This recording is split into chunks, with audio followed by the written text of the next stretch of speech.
Action. Hello, today we are doing another one of our oral history project interviews. We have two long-term residents of the Greater Houston area. This is of course all part of the Foundation for India Studies Oral History project, and we hope that all of you looking at this years from now will enjoy the recollections of these two wonderful people, Mr. Lachhman Das and Ms. Lalita Das, who've been here for, how many years have you been here now, Mr. Das? Came to Houston in 1974. 1974. Wow. The both of you came together? Yes.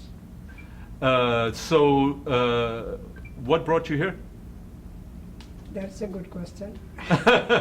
Well, actually, I came as a result of a job transfer.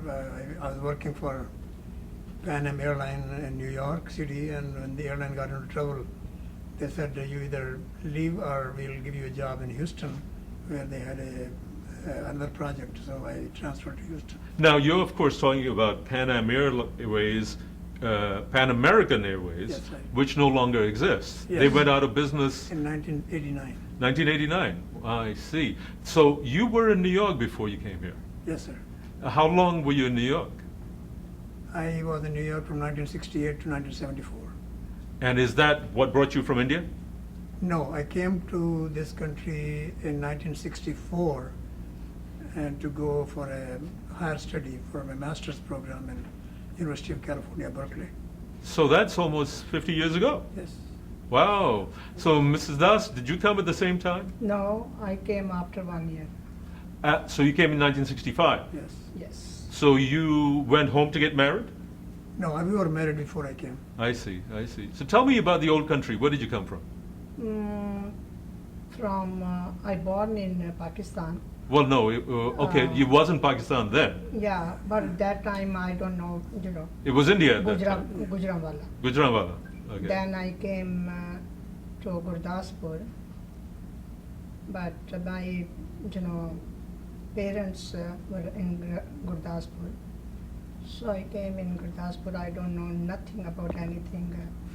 So after the marriage, You're saying that now this is before the partition? Yeah, Okay. And then you're a Punjabi. I'm pure Punjabi. Both of you are Punjabis. Well, No, pure Punjabi, but in different part of Punjab. different part of West Punjab. Yeah, Right. yeah, well, West Punjab, but even within West Punjab, there are so many different areas, districts. Like I'm from Dera Ghazi Khan. I Which see. is way out beyond River Indus. It's at the foothills of the Himalayas, right? Yeah, well, not, I guess so. It is our Balochistan, the area that is in trouble these days. Balochistan, that's way down south. Yeah, that's where I come from. I see, I see. I came from, it was part of India, but it was, at that time, of course, all India, there was no Pakistan. But it was West Punjab. See, from the River Indus, on the other side of River Indus, there were two districts. One was Multan and one Dera Ghazi Khan. Actually, sorry, Multan was on this side. Dera Ghazi Khan, Dera Ismail Khan was the other side of the Sindh Indus River. I was born in a small village in Dera Ghazi Khan. Well, let me ask you then. So after the partition of India, your families migrated to India? Yes. Where did you come and settle? Well, I came, actually, we were kind of refugees we came first to Karnal, which is, now it's Haryana, and I was there for about 4 or 5 months, and then they transferred us to Palwar, which is 40 miles from Delhi, and that is where I actually settled for my... You were working? No. I was a student. I was see. about 11 years old when the partition took place. Ah, okay. And then we were, as I said, they took us from the trains and all that from that part of India. Actually, the place where I was born, there were no trains there. So I saw a railway train for the first time in Multan when they took us on buses from there to and when the train showed up, everybody said Devi Mata ki jai. People thought it was a Kali Devi. It's like we were that backward at that time. Actually. Yeah. Well, see, you made a big leap. You went from where you didn't have a train to now you're living in Space City, or don't you live in Clear Lake? Yes, yes, yes. How long have you both lived in Clear Lake? Since '74, we have been there. In fact, I've been working for NASA. See, with the Pan Am job, Pan American World Airways job that I mentioned to you, they had two kinds of divisions. One was airline division, one was aerospace division. So the airline, when the airline got into trouble, then I moved to the aerospace division, I see. and the aerospace division was NASA. So we were supporting NASA, and so my house was about a mile from my job. So that's where I've been ever since. So, are you an engineer, Yes, Mr. Das? yes. What type of engineer are you? I had electrical engineering degree from from Punjab University, Chandigarh, I see. Punjab Engineering College, Chandigarh, and then from there actually I went to go for higher studies, and I wanted to do my master's in electrical engineering itself. But then when I got here, they didn't have the kind of engineering that I was looking for. So I moved to industrial engineering. So I'm a master's in industrial engineering I see. From which from the university? University of California, Berkeley. Wow, you've really moved around from New York Right, I know. First I to California, started from California. and then to New York. Yes. I see. And how about you, Ms. Das? How you came in at 65 to California too? Yes, Mhm. to San Francisco. So I was working for after my graduation. 1 year after my graduation, actually, it took me 1 year to graduate that master's program because I already had a bachelor's degree. And she came I came in August of '64. She came in December of '65 So, with one of our children. The other child was both of our children actually were born Yeah. by that time. I see. Okay.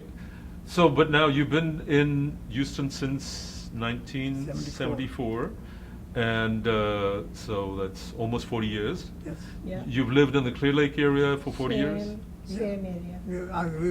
We left San Francisco. We left for San Francisco about 8-9 months, and then came back. Since May of '75, we have been here continuously. So, Ms. Das, now, you tell me, I understand that, didn't you also have a travel agency? It's one I of was one of the very- better known travel agencies in Houston. The first one in The first one in the Houston area. first Indian travel. Because he said that don't work out, start the business. I start the business, the name was Worldwide Travels.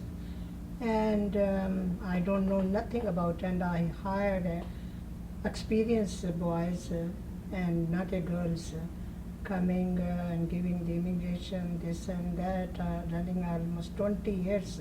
Really? But people don't know who's Lalita. Mostly the companies, they know that Missy Das, and mostly the Indian, they said that, oh, Mr. Das, we want a ticket because they don't know Lalita. Because I never introduced myself to the Indian and mostly the companies. I see. I I go was there handling the Indian and have a business good time, deliver the ticket, and So how have you ran it for 20 years, you said? 20 years with the Actually, American more girls than and 20 the- years, 76 to 99, 23 years. I see. I see. But were you active also in that, Mr. I was Das? yeah, active. after 5 o'clock. After 5 Well, o'clock. yeah, see, so- I had a full-time job. So about 3 o'clock or 4 o'clock, she came back home for the kids. So my job ended at 4 o'clock, and I went to the travel The agency. travel. I I see. stayed until 6, But 7 now, o'clock. Worldwide Travel was on which side of town? West- One was in Clear Lake, one was in Hillcraft. I see. So you would work out of Clear Lake then? Well, yeah, basically, our head office was Seabrook, actually, that's where we were. Mhm. That's where we started. But in 1978, 2 years later, we opened our first branch on Hillcraft, 6400 Southwest Freeway. There was right where that Chevron station is or something. I like see. that, yeah. I see. So now you were true entrepreneurs and professionals in the olden sense, because you Yeah. came when things were different technologically. Now Oh, you can. 100% different. But you no longer are in the travel business, though. No, because I don't need more, You don't need more headaches. Headaches. 60, yeah, she. hiring and firing and this Yeah, and 99 that. she finally Because quit. as soon as the kids left for the college, Yeah. and finished the college. The older one is a lawyer. The second one is a cardiologist. He's in Dallas.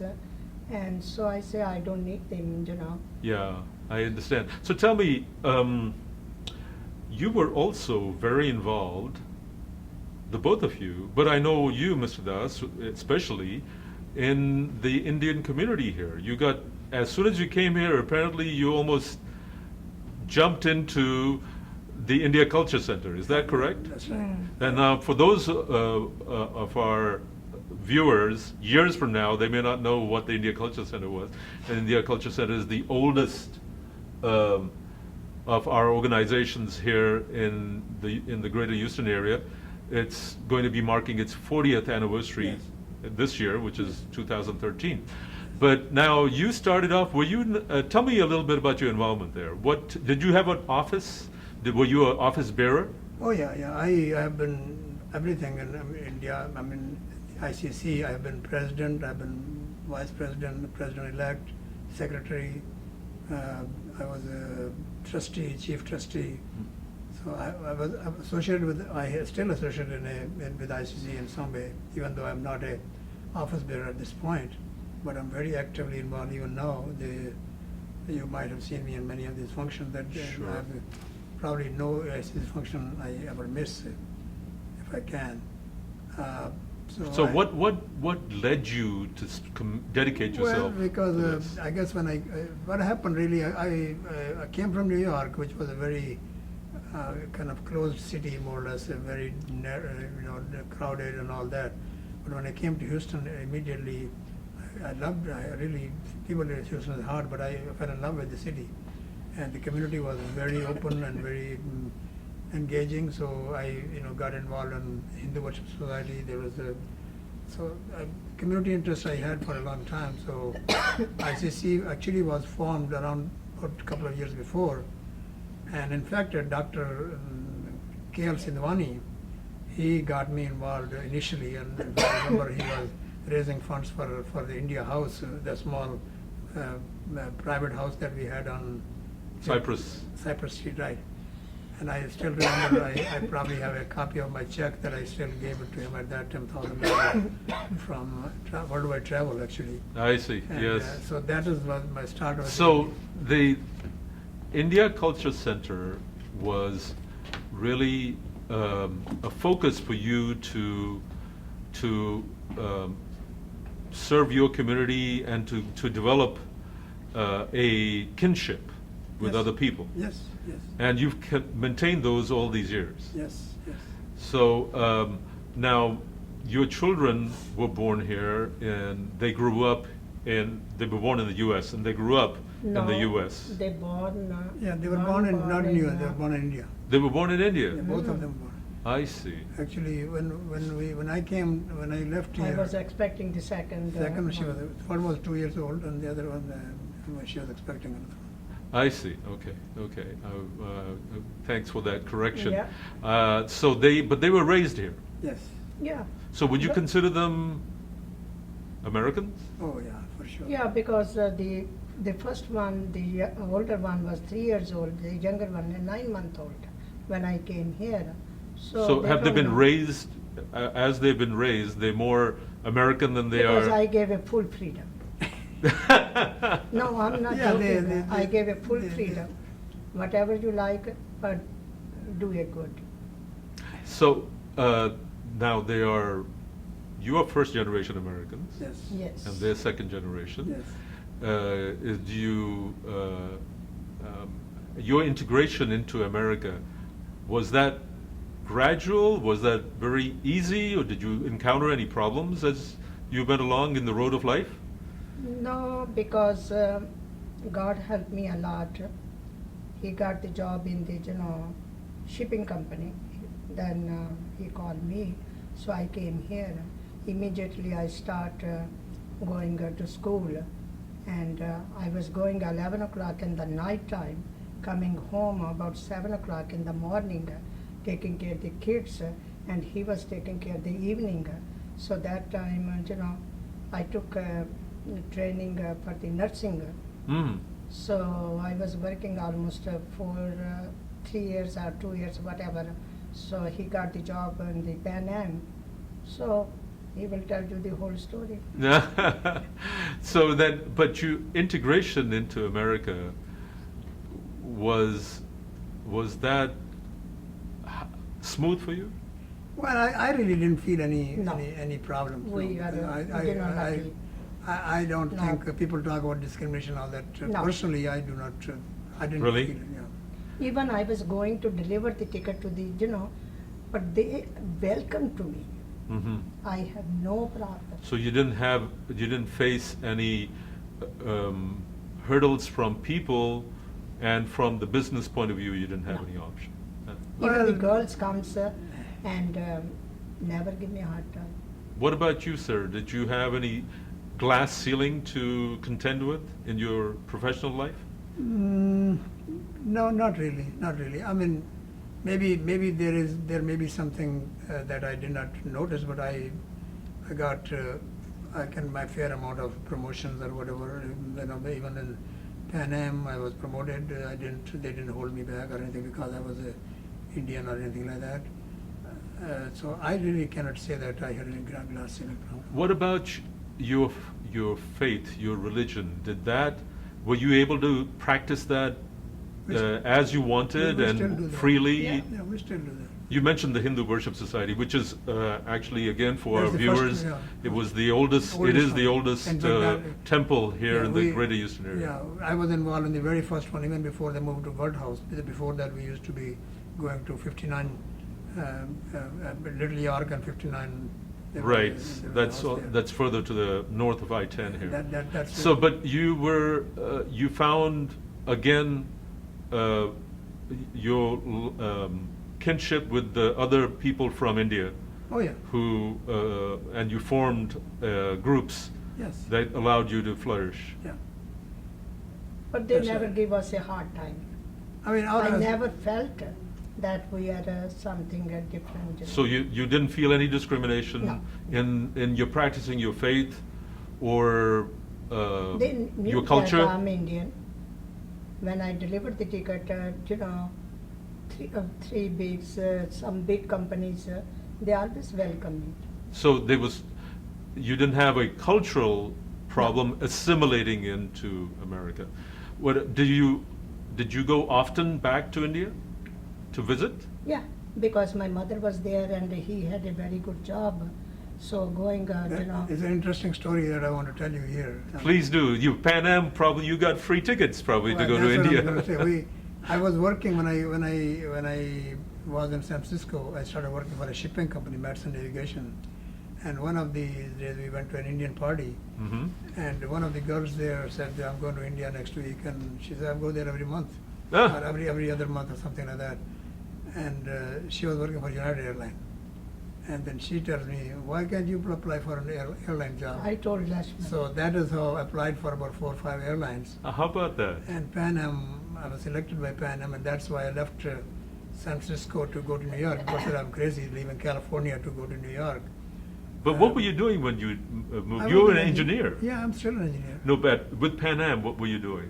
It was a maintenance control system. It was developing a I see. computerized application of the aircraft maintenance. So this allowed you to go to India quite Oh, yeah. often for very little expense. No expense. No zero. expense. Really?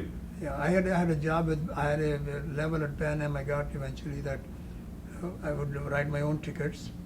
The family can go first class free.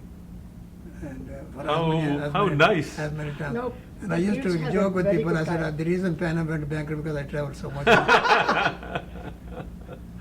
So tell me, you would go to India once a year at least?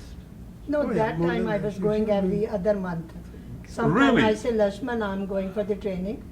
And so I go with some girl and going to shopping for the, sweaters. Yeah, London. They went to London and to do this How and about that? Yeah. And one day I was going to buy the sweater, and one pilot, his friend, he said that, Lalita, what are you doing here? I said, I came for shopping. You were like a true jet setter. touch wood, I had a good time, you know. Wonderful, wonderful. We used to go to Freeport. The airline had a flight to Freeport.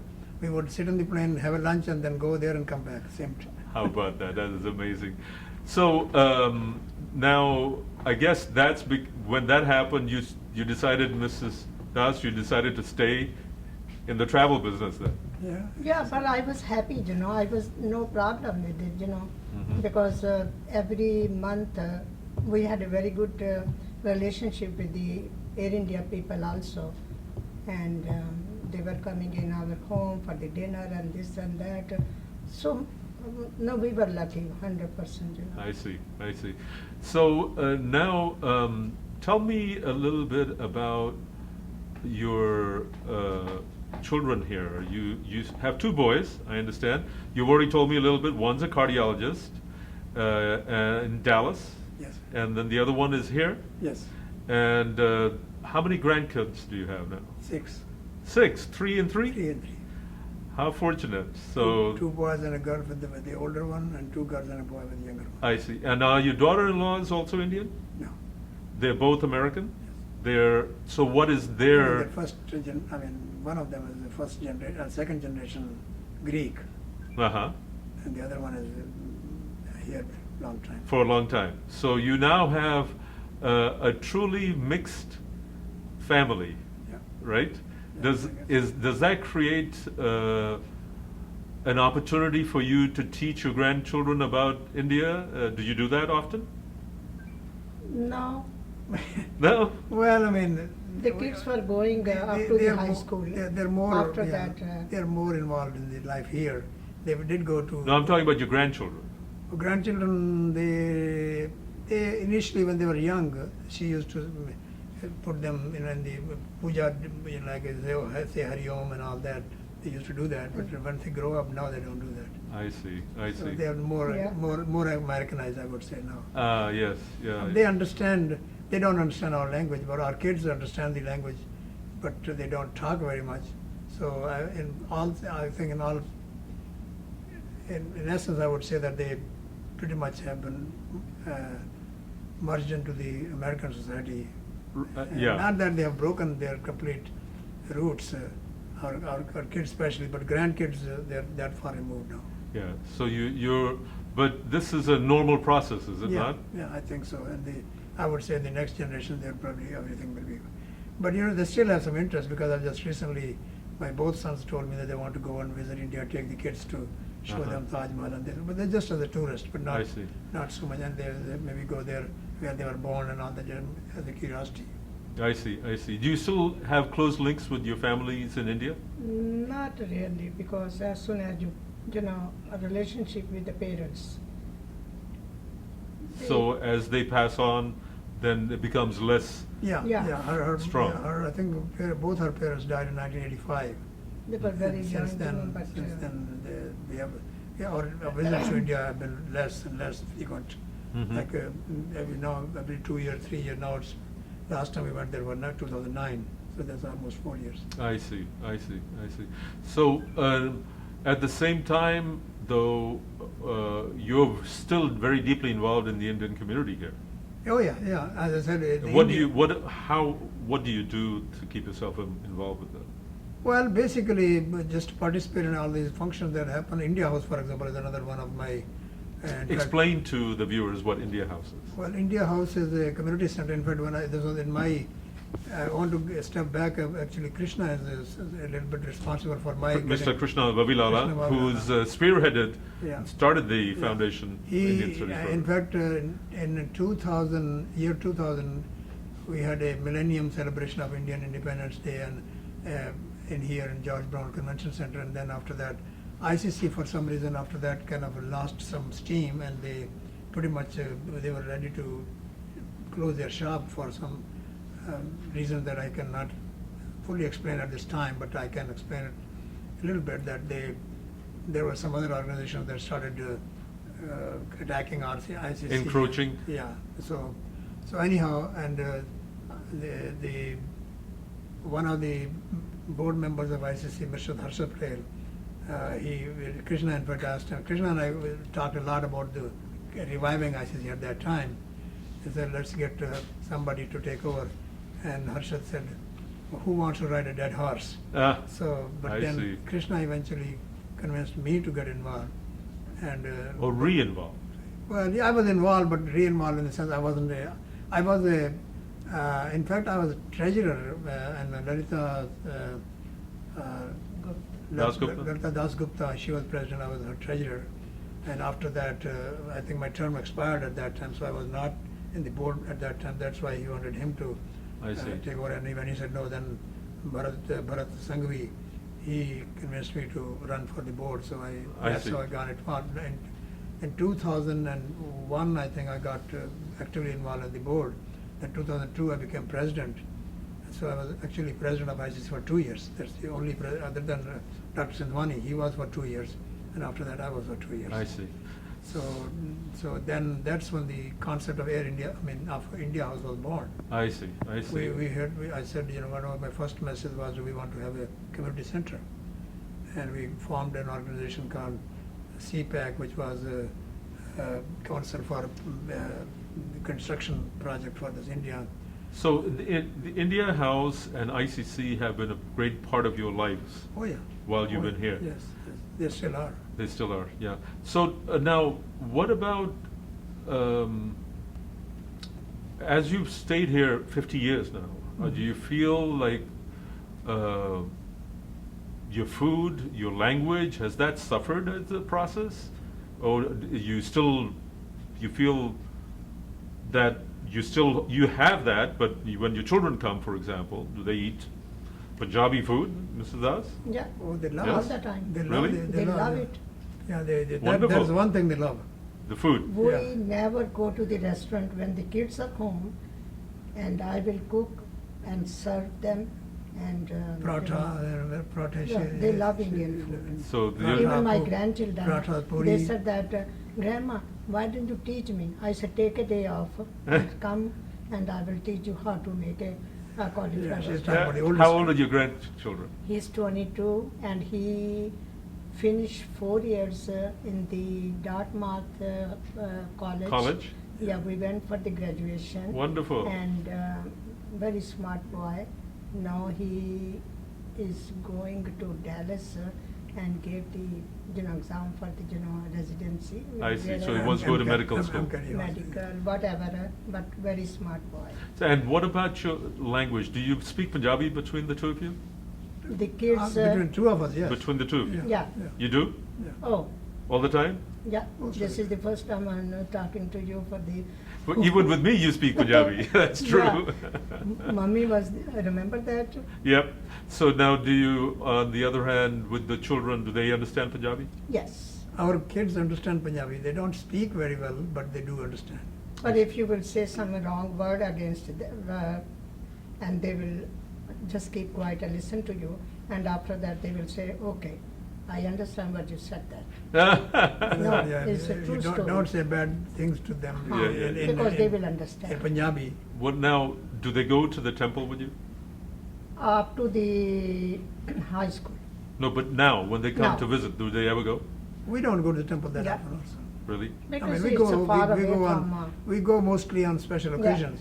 Yeah. But it's 40 miles from them. The closest one is the Meenakshi Yes. temple, and we go there. Yes. But again, the problem there is that is language. Yes, because They- it's they- mostly Yeah, South. Telugu and Yeah, Tamil. and they not only they conduct their puja in very Different different way. way, because now North Indian people are, we participate in the puja there. South Indian people usually, the priest does the puja and everybody, so it's kind of a little bit different, but we do go there. Yes. And we go there, we enjoy that temple. Otherwise we go to these Hare Krishna temple and Hindu Worship Society temple, but special And Arya Gurdwara, Samaj, we don't- but we you know- don't Well- go regularly. So tell me now, are you happy that you came to the U.S.? Good question. That's a good question. Because he had a very good job. Really? Such a good job, all the servant, big house, and I never washed my dishes in my whole life. You had servants? When I came Well- here, and he said that, Lalita, you have to wash the dishes. I say, are you crazy? Are you crazy? I will wash the dishes. He said, no, you wash the clothes also. Oh my God. And I was crying. Really? I said, God, I say, I like to go back. I spoke to my mother. She said, Lalita, no, you have to stay there because your husband like it. I said, I cannot wash the dishes. I cannot wash the, floor and the bathroom. That's not my business. I was crying almost 6 months. Then now I'm so used to. I love to clean the floor. So you became. Very nice family. Too. Yeah. So you became very comfortable with America, but the question was, do you believe you made the right decision to come here? No, I think. Now you because think. My kids are here, and so my family is my kids and the grandchildren. Sure. So if he will come, the kids are there, then I feel like that we are alone. I see. And Yeah. so that's the reason I am happy this is my family. And whenever they need me, and I need them, they can come and. I see. So what about you, Mr. Das? For my case, I would say when I came to get higher education, and the intent was to go back. I took 5-year leave of absence from the department. I was working for Punjab State Electricity Board, electrical engineer. So I wanted to come back. That was my intention. Almost everybody, I think, at that time who came as a student, intent was to go back after graduation. But as you started, when you graduated from here, then you wanted to. They allowed you to work for 18 months without any Training visa. Yeah, training visa. And when you work 18 months, then you say, well, now that you're here, you want to at least have your family visit to see what it is like. So then you took some loan for her to come there. Then they're there. Then one thing led to the other, and finally, in about 5 years' time, when I was being promoted back there in absentia to an executive engineer position, I got job selected with Pan Am. Yes. That was the end of it. That was the end of it. So now at the I end of the. don't think I feel sorry for what I did. No, I don't think so. But as I said, the intention originally was not to stay here permanently. But as things developed, I'm really not sorry that this happened the way it happened. I see. So you're very comfortable with the future as it's going to unfold? Absolutely. I see. So is there something special that sticks out in your minds from all these years that you've been here? Apart from your children and your family, anything else that really, you had a great time, Mrs. Das, with the travel agency, the community ICC India House that you mentioned, but is there anything else that sticks out in your mind that has just... Well, I mean, India House is one project that I was involved very much on State Lamp. And then, of course, we had a Mahatma Gandhi statue that also happened under my watch. And again, Krishna and I were working Mr. Vavilala. Closely on that. It was partly his idea, and also we got some help from some other people who were closer to the mayor, like Lutfi Hassan and Rao Rathnala, and some of those people who had access to the powers to be with, so that they can give us land, our place to have the statue. Government of India was contracted. So all that's another project, major project that I think I have a significant contribution to that. Right, but was there something, did somebody, for example, you never suffered any discrimination, you said? No, Lee Brown. No. Mayor Lee Brown? Yeah. Very nice. Yes? Such a nice person. I have no word to say, any special word. Wonderful. Really? So you've met a lot of the local politicians? Well, yeah, but I met Bill White, but Lee Brown was... They respect us. We were quite close to him at that time, partly because of my involvement with the ICC and Sheila Jackson Lee, Yeah. All these people, they came They to the remember function. They still, his name. whenever we have functions, she still calls me by name because she remembers me, and basically because of my community involvement. My involvement with the politicians was not so much on political level as much as the community cultural level, so to speak. So, I see. and the reason I guess she mentioned Lee Brown because he was instrumental in giving us the permission to put the statue there. The statue, at the time. you're talking about the Mahatma Gandhi statue Yeah. that the government of India donated this. Yes. Yes. And then it was installed at the At Rose Harman. Garden in Yes, Harman Park. Yes. Yes. It was a big Which deal. year was that done in? It was 2002, 2003. 2003. So 10 years ago. Yeah, Mm. 2003. And now, isn't there at that statue, do not they have a celebration for Gandhi's birthday in October? Well, yeah, see, there's a Gandhi Library and also in the India Culture Center as well as the Indian Consulate. Usually we have either a Gandhi's birthday as well as October 30th. You know, they usually have prayer meetings there. Yes. Gandhi Library is involved in that now because at that time there was no Gandhi Library, but ICC is the one who actually took all the effort, made all the effort to get the statue brought from there. And again, I have to say, Krishna Vavilala had a lot to do with many of the details on that project. I see, I And, see. we developed all kinds of, you know, if you go, have you been to? Of course. Okay, you see all those quotations around, Yes, you know, yes, yes. you know, an eye for an eye, make Yes. the whole world blind, and those Yes. kind of those, Yeah. all those, you know, research and all that, find out Yeah. what to put there and getting. So now, after all this time in the greater Houston area, do you see any difference in the community, in the Indian community here, or their relationship to the greater community? Is it the Indian community is much larger, I would imagine? Oh yeah, it is, okay. Yeah. One other project I wanted to mention about the Mahatma Gandhi district. I see. Tell us about Yeah, that. that- Where is this district? Well, okay, again, the idea was, where is it? It's bounded by, you know, I think it's Harman and 59 south, then it goes all the way to probably around Fondren, I think. I see. And Along Harmon Drive. no. So this is technically the Little India area. Little India. Actually, what happened that the original idea was to change the name of Hillcroft Street to Mahatma Gandhi Street. I see. And that idea required a lot of work that was not easy to accomplish because 75% of the merchants had to agree. And as you know, and Little India has not just Indian merchants, they also have Pakistani, they got Iranian, they have other people, different faith, Mm-hmm. different religions, different areas. So there was a lot of resistance to naming the street as Mahatma Gandhi Street. So in that whole process, the idea was born that why don't we call the whole area like Mahatma Gandhi District.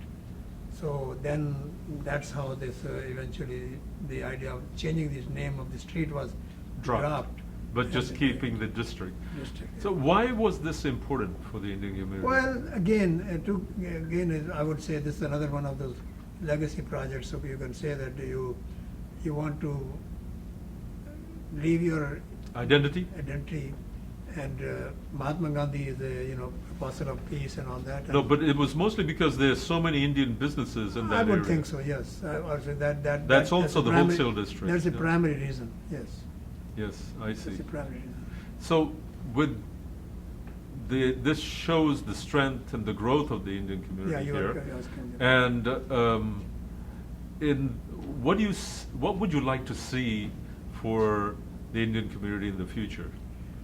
Well, I think Indian community has come a long way, and now we see a lot of people who are getting into politics, which is actually that's where real power is, because we are fortunately most Indians are professional people here, and they are engineers, doctors, accounting, businessmen. Money is no object for most of us, and because of that, they are able to contribute heavily to the society, even the organizations like Indo-American Charity Foundation, Pratham, and other organizations, and then that's how also especially the younger generation, when I say younger, they are our generation, but they're younger than us. They are getting involved in the political scene because that's where as a real power is, and real, of course we. So you would like to see more Yes. Indians elected into Yes, office? Yes. And of course, there are many who have already been elected Yes. in city But really posts. not that many, to be honest with you. There's no Indian elected into the city council, for example. There was one Pakistani person, Correct. Khan. And J. Iyer tried it, but he unfortunately did not succeed. And But in of course- Sugar Land, in there. Sugar Land, yeah, but I don't consider Sugar Land part of Houston.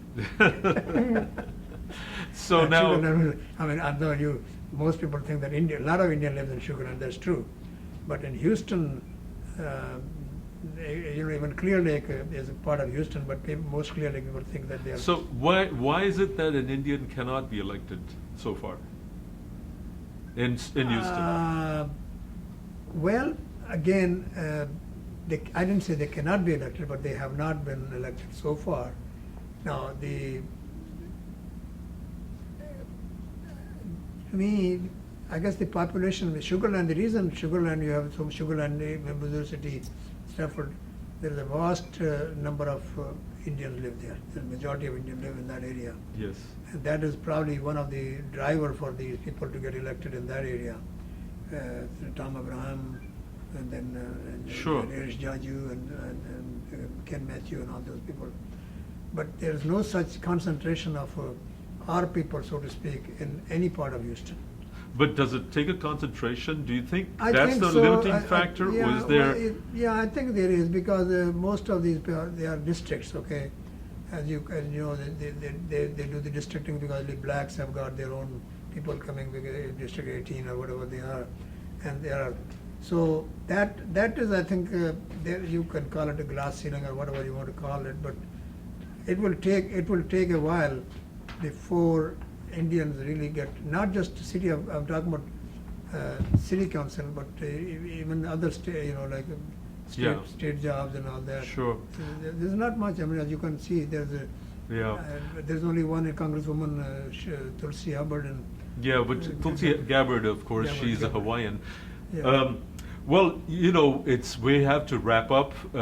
It has been a pleasure speaking with you and getting to know more about you. I hope that our viewers here, years from now, are able to look at this video, this conversation that we had, and understand the great variety of experiences your life has had, and what you contributed to our community. Our community is the richer as a result of the fact that you've dedicated yourself to our community through the India Culture Center, which has been the focus of your life, India House, Mahatma Gandhi's statue that you mentioned, and of course, you contributed 2 lovely children and 6 great-grandchildren. So thank you so much. I think we are Thank going to you. be able to future viewers can see this and really appreciate what you've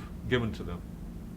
Thank you, sir. Thank you. Thanks a lot much. Thank for you. giving us an opportunity to speak. thank you. You done? Good.